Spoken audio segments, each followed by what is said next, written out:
जिस देश में वक्फ के नाम पर लाखों एकड़ लैंड कब्जे की गई है और उनके पास कोई कागज नहीं, कोई राजस्व रिकॉर्ड नहीं, इसके लिए हिंसा भड़काई जा रही है। हिंसा में आपने देखा होगा कल पश्चिमी बंगाल में मुर्शिदाबाद 3 हिंदुओं की निर्मम हत्या हुई, उनके घरों से खींच करके उनकी हत्या हुई। और ये सब कौन है?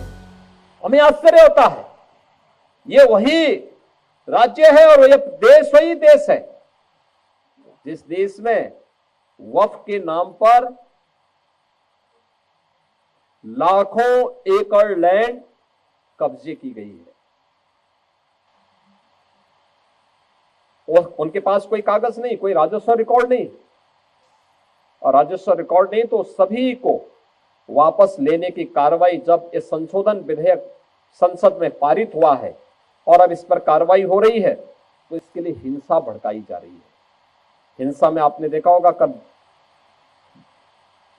पश्चिमी बंगाल में मुर्शिदाबाद 3 हिंदुओं की निर्मम हत्या हुई, उनके घरों से खींच करके उनकी हत्या हुई। और ये सब कौन है? ये सभी वही दलित है, वही वंचित है, वही गरीब हिंदू है जिसको इस जमीन का सर्वाधिक लाभ मिलने वाला है, सर्वाधिक लाभ मिलने वाला है। ये लैंड राजस्व के रिकॉर्ड में फिर से आएगी तो एक गरीब भी हाई राइज बिल्डिंग का, मल्टी स्टोरी बिल्डिंग का लाभ उठा पाएगा, उसको भी वहां अच्छे फ्लैट सरकार बना करके उपलब्ध करवा देगी। इन्हें भय है कि दलितों को, वंचितों को, गरीबों को अगर ये हाई राइज बिल्डिंग मिल जाएगी तो इनका तो वोट बैंक समाप्त हो जाएगा, ये गुमराह करने की इनकी राजनीति हमेशा के लिए समाप्त हो जाएगी।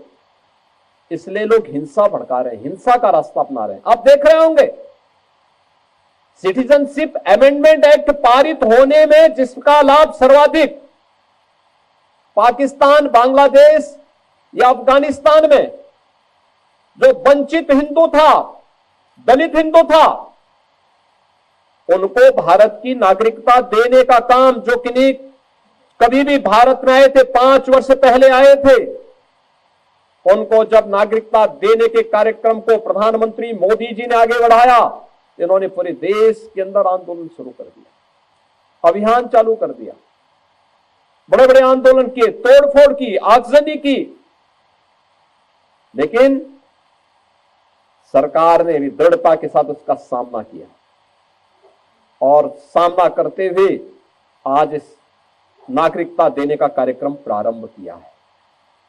ऐसे ही वक्फ संशोधन अधिनियम में भी लोगों ने वही हिंसा कर रहे हैं, धमकी दी जा रही है, फिर अव्यवस्था पैदा करने का प्रयास हो रहा है, क्योंकि इन्हें भय है कि वो लैंड अगर राजस्व के खाते में वापस आएगी तो गरीबों को मिलेगी, हॉस्पिटल बनेंगे, मेडिकल कॉलेज बनेंगे, शिक्षा के अच्छे केंद्र बनेंगे, अटल आवासीय विद्यालय जैसे विद्यालय बनेंगे तो श्रमिकों की और वंचितों के बच्चों को वहां पढ़ने की आवाज से शुद्ध अच्छी व्यवस्था मिलेगी।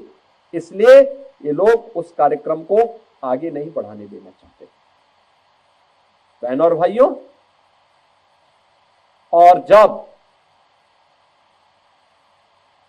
इन मुद्दों की ओर से जनता का ध्यान हटाने के लिए आज कांग्रेस हो या समाजवादी पार्टी, ये राष्ट्र नायकों के अपमान पर उतारू हो चुकी है,